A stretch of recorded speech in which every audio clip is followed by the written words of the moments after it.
Good morning, students. In the last two lecture, we have started the lesson "The King of the Golden River." Part one was explained to you, and we started with the part two. Just to revise this chapter, इतना बता दूँ आप लोगों को. There were three brothers, Swords, Hands, and Gull. Okay, and एक treasure valley था वहाँ पे जो माउंटेनस जगह पे था. वो बहुत ही ये था, मतलब it's very rich in vegetations, and वहाँ पे कॉर्न वगैरह बॉर्न होते थे. और उस लैंड का, उस उस वैली का मालिक ये तीन ब्रदर्स थे. बस दिस टू जो है स्वर्ड्स एंड हैंड्स जो है एल्डर ब्रदर्स थे. They were very shellfish wicket type के पर्सन थे. जबकि बाकी सबसे छोटा जो था ग्लक, वो बहुत ही अच्छा था, 12 साल का लड़का था, but he was kind and all. तो वहाँ पे हमने देखा था कि ग्लक के ऊपर उसकी दो एल्डर ब्रदर्स क्या करते थे, अत्याचार करते थे, उनको टॉर्चर करते थे, उसको घर का सारा काम करवाते थे उससे, और घर में अकेले छोड़ के उन लोग बाहर चले जाते थे. तो इस तरह एक दिन उसको घर में बोले कि घर में रहो, दरवाज़ा बंद कर देना, किसी के लिए खोलना मत. But it was on that day, it was raining heavily. तो वहाँ पे एक स्ट्रेंजर आते, इसके नॉक करते दरवाज़ा, और वो बोलते यू वांट टू कम इन. तो बाहर का क्लाइमेट देख के लक को बहुत बुरा लगता है उस व्यक्ति के ऊपर, स्ट्रेंजर के ऊपर, और वो उसको घर में बुला के आश्रय देता है, उसे थोड़ा वार्म अप करने को बोलता है. See this picture over here. ये ऐसे कॉनिकल शेप हैट, इसके ड्रेस तो काफ़ी अलग से थे, उसका लुक भी काफ़ी अलग था, and he was a very short person. Okay, तो उसके बाद वो जब ये वहाँ रेस्ट कर रहे थे, तो two brothers came after working. उन्होंने देखा कि इनको, तो स्ट्रेंजर को उन्होंने भगाना, घर से बाहर भगा दिया, उसको जाने को कहा. तो ये वॉज, उसको इतनी खुशी नहीं हुई क्योंकि काफ़ी बुरा लगा घर से उन दोनों ने, भाइयों ने उनको बाहर डाला करके. But still he went and he said he will be coming only once and after that he will be not coming. Okay, तो वहाँ तक हमने ये किया था. यहाँ का भी थोड़ा हिस्सा हमने पढ़ा था. Will just read on. Southwest see the part 2, the king of the golden river. The southwest wind was true to his word. Okay, he did not return treasure valley after that night. जो wind था south west wind का, he said, ओ जैसे बोला था, he did not return after that night. Neither did any other wind. ना ही कोई और हवा वहाँ से पास होता था. So there was no rain, nothing grew in the treasure valley anymore. The brother made no more profit. पहले हवा चलती थी, बारिश वगैरह अच्छा था, जिसकी वजह से वो वैली ट्रेजर वैली में ऐसे नाम से जाना जाता था. अभी कोई हवा नहीं चलती, कोई बारिश नहीं, कुछ नहीं, और इसकी वजह से ये ब्रदर्स को कोई भी मुनाफा या प्रॉफिट नहीं होता था. The wicked brothers then began to make money by selling gold. उसके बाद उन लोग ने क्या किया, पैसा बनाने के लिए घर में जितने भी सोना वगैरह था उसको पिघला के बेचते थे. उसके साथ ऐड करते थे, कॉपर ऐड करके मिक्स करके वो सोने को बेचा करते थे. Again they made poor work in the furnace while they spent the money on themselves. अभी पुअर जो छोटा भाई था ग्लक, उसको फर्नेस में काम करवाते थे, पर सारा जो पैसा उनको मिलता था, is to get the money, they use to spend it on themselves. अपने पर खर्चा करते थे. उस छोटे से उसको बाइक के ऊपर कोई भी वो मनी स्पेंड नहीं करते थे, और वो बेचारा वहाँ पे काम करता था. Soon all the gold in the house was spent. Only one thing was left, a beautiful golden mug that belonged to Gluck. Gluck's uncle had given it to him when he was a baby. Gluck used to drink both milk and water from it. A strange beard face was delicately carved on the mug. Gluck was very fond of the mug. He did not want to part with it, but his wicked brothers only laughed at him and threw the mug in the furnace. They asked Gluck to pour the gold when the mug was melted and went out on some wicked enterprise. Up till here I explained you. Again I am explaining it. जैसे मैंने बताया, these two brothers, they used to sell the gold. Whatever gold they had, they They put it in the melted it in the furnace and added some copper to it, and after that they sold that gold in the market. Everything, whatever the gold material they had, they all sold it.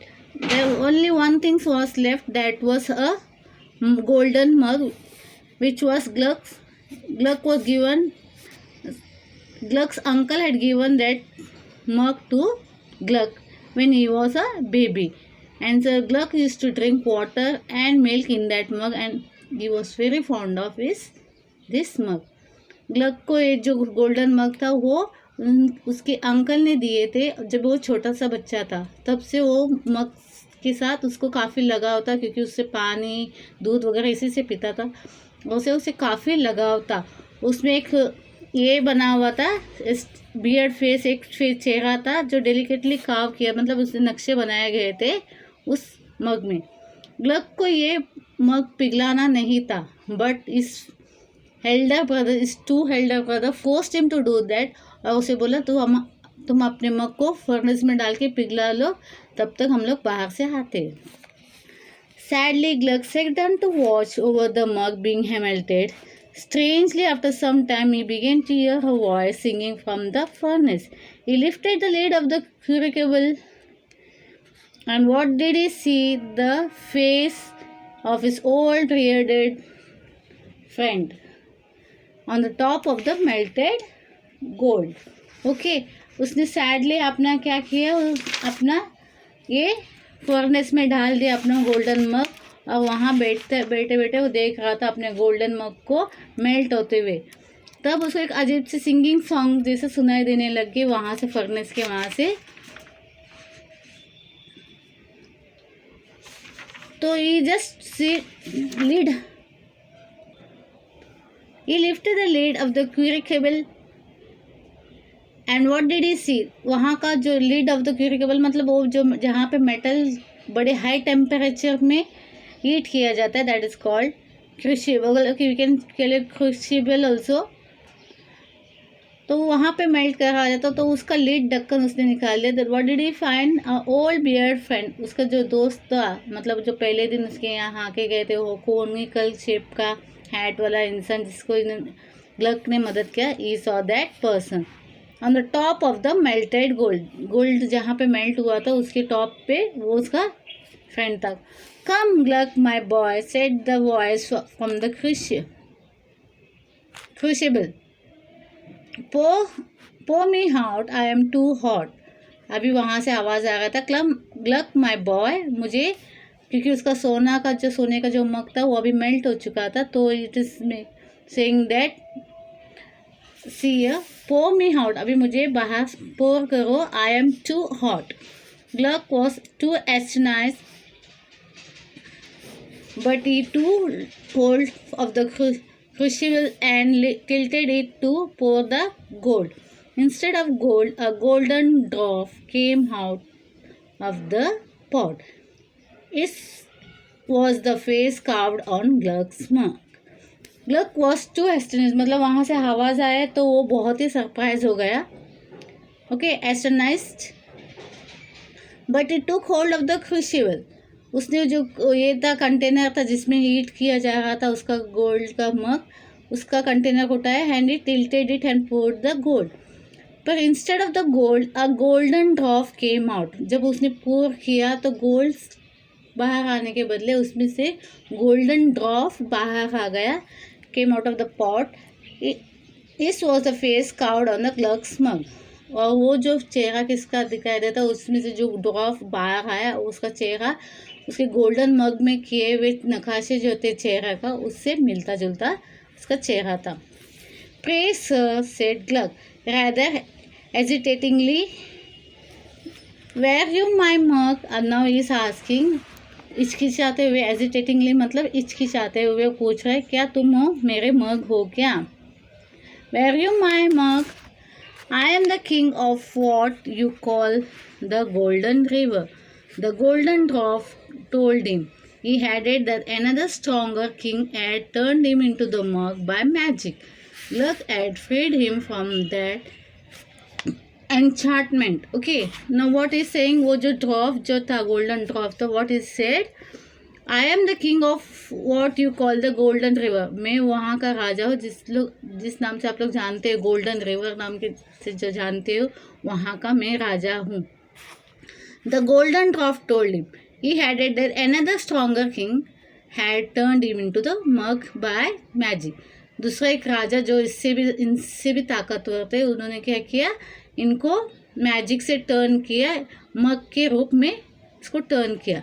तो एक अच्छा खासा इंसान राजा वो मग के तरह बन गया, become he turn into a mug. Gluck had freed him from that enchantment. तो अभी बोलते ग्लक, तुमने वो एन्चार्टमेंट मतलब जो हम लोग को उस पर जादू बोलते, जादू करते हुए कुछ शब्द हम लोग बोलते हैं, तो उस जादुई शक्ति से मैं अभी बाहर आ गया हूँ. The golden ड्रॉफ went on to say that he had seen how kind Gluck was and how wicked and cruel his brother were. Then he told Gluck a secret. If anyone poured 3 drops of holy water into the river where it started on the mountain top, the river would turn to the gold for that person. A person could try this only once, and if anyone put unholy water in the river, he would be turned into a black stone. So saying, the dwarf jumped back into the furnace and disappeared. Now what did the dwarf said? अभी dwarf ने कुछ बात उनको Glück को बताई. देखिए what it is. आओ, वो बता रहे थे पहले तुम कितने अच्छे हो और तुम्हारे भाई जो है बहुत बुरे हैं. They are a cruel person, they are ill hearted person है लोग. Then he said a secret, उसको एक ये खुफिया बात बताते, सीक्रेट बताते. क्या बताते? If anyone pour 3 drops of holy water into the river. अगर कोई भी अगर होली वाटर रिवर में डालते हैं, होली वाटर हम लोग बोलते हैं, जैसे हम लोग गंगा को बहुत स्थान देते हैं अपने हिंदू में, कि माना जाता है कि बहुत अच्छे वहाँ के जो पानी, गंगा के रिवर के पानी जो होते बहुत अच्छे शुद्ध होते हैं, क्योंकि वो जब वहाँ पे भगवानों का निवास होता है, ऐसा हम लोग मानते हैं. वैसे वो बोल रहे हैं अगर कोई अच्छा होली वाटर अगर हम लोग ने उस माउंटेन टॉप में डाल दे, तो वहाँ से see over here the river would turn, वो जो रिवर नीचे है वो it will turn into gold for that person. If a person could try this. पर ये चीज़ क्या है, सिर्फ एक ही बार ट्राई करना है. मतलब होली वाटर लेके, एक शुद्ध पानी ये लेके वहाँ पे अगर आप डालते हो और वो बाद में रिवर क्या होगा, गोल्ड में टर्न हो जाएगा उस इंसान के. पर वो एक ही बार ये बात कर सकते, बार बार दोहरा नहीं सकते. You can't go on doing again and again. And if anyone put unholy water, अगर किसी ने भी कोई भी unholy water मतलब जो पानी अच्छा नहीं है, अशुद्ध, ऐसे पानी, गंदे पानी अगर उस रिवर में डाल दिया, तो जिसने वो डाला है वो ब्लैक स्टोन में कन्वर्ट हो जाएगा. सो सेइंग द ड्रॉफ, इतनी बात कहते हुए वो क्या करता है, ड्रॉफ वापस उस फर्नेस के अंदर चला जाता है और वहाँ से गायब हो जाता है. When Gluck told this to his brothers, they did not believe him at first and beat him. But Gluck stuck to his story, so at last they believed him and began to fight over what should have the first chance to go to the who should have the first chance to go to the golden river. They fought so much that the police came to see what had happened. Hans ran away from the police when the police came, but Schwartz was caught and put in prison. Now what happened? Gluck को जो बातें उस golden मग ने बताया, वो सारी बात वो अपने भाइयों को सुनाता है. पहले वो बात वो लोग मानते नहीं हैं. they were not able to believe it. बोलते वो ऐसे कुछ बोल रहा है, and started to beat him. But Gluck stuck to his story. फिर भी वो Gluck ने बोला कि नहीं, ये जो बात है मुझे ऐसे उन्होंने मुझे बताया, तो ऐसे वो अपनी स्टोरी पे वो हड़ा रहा. तो अभी इन भाइयों में ये बहस होने लगी कि ये ना कौन पहले जाके उस रिवर को पानी डालेगा वहाँ जाके. तो उन लोगों में काफ़ी बहस हो गई. They began to fight over who should have the first chance to go to the river. किसको पहला मौका मिलेगा कि वो गोल्डन रिवर के पास जाए. इतने उनमें सब इनमें इतनी बहस हो गई कि एक दूसरे से लड़ने लग गए। उनकी लड़ने की आवाज़ बाहर सुनाई दे रही थी और वहाँ से जब एक पुलिसमैन गुजर रहा था तो he came there. Hans ran away. जैसे ही पुलिस को देखा, हैंस जो है वो सेकंड नंबर का जो ब्रदर है वहाँ से भाग खड़ा हो गया। The first one, the eldest one, वो पकड़ा जाता है and he was put in the prison. Hans was happy that Schwartz was in prison. The very next morning, he went to the church, stole some holy water, and set off for the mountain. Now Hans was very happy कि खुश हो गए कि उसका बड़ा भाई है, उसको पुलिस ने पकड़ के अंदर डाल दिया. And he was very happy.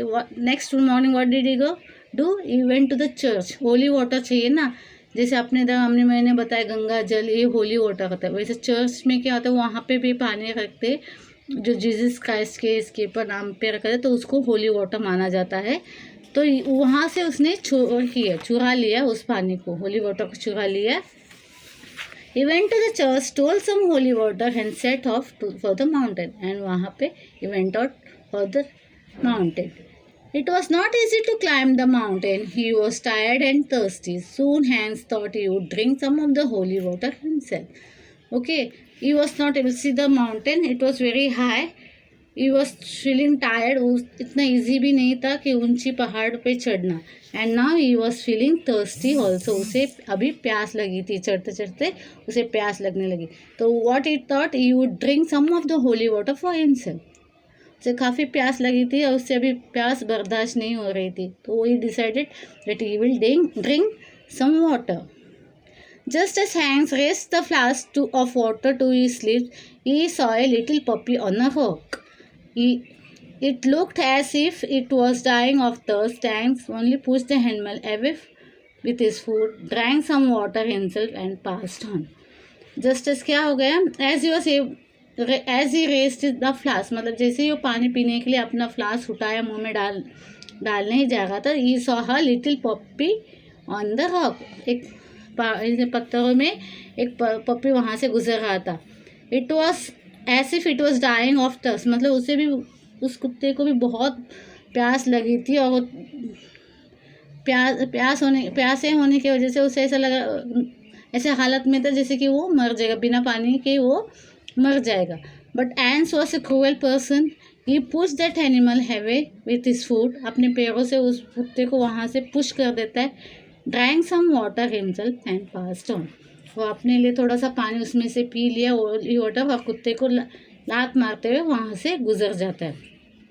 The climb now became very more difficult. Hans felt thirsty again. He was going to drink some more of the water. The climb was very difficult. जैसे जैसे चढ़ते जा रहा था वो और उनसे दिक्कतें हो रही थी चढ़ने के लिए, फिर और उसे प्यास लग रहा था और उसे और पानी की चाहत होती है. When he was a little child on a rock, just a minute. Here, the climb now became more difficult. Hans felt thirsty again. He was going to drink some more of the water. वो थोड़ा और पानी पीना चाहता था क्योंकि उसे फिर से प्यास लग रही थी. When he saw a little child on a rock ahead of him, the child was lying lifeless, its lips parched and burning. Ignoring the child, Hans drank some more water himself and passed on. When he was passing, he saw a small little child. एक छोटा सा बच्चा देखा वो जो वहीं पे आगे था. The child was lying lifelessly. The child जो बच्चा था ऐसा बेजान सा पड़ा हुआ था. His lips parched means lips वगैरह सब उसके काफ़ी ड्राई हो चुके थे एंड वो एकदम बर्निंग, मतलब जैसे ड्राई हो चुका है, सारे बदन की पानी वगैरह ये हुआ ऐसे लग रहा था, मतलब it was totally dried up. Ignoring उस बच्चे को उस हालत को छोड़कर, ignoring that child, he drank some more water himself and passed on. फिर से वो बच्चा थोड़ा सा पानी वहाँ से पी लेता है लेकिन बच्चे को एक बूंद भी पानी नहीं देता है और बच्चे को अनदेखा करके वहाँ से निकल जाता है. Okay, now I am stopping over here. In the coming lecture we will be completing this lesson. Okay, thank you.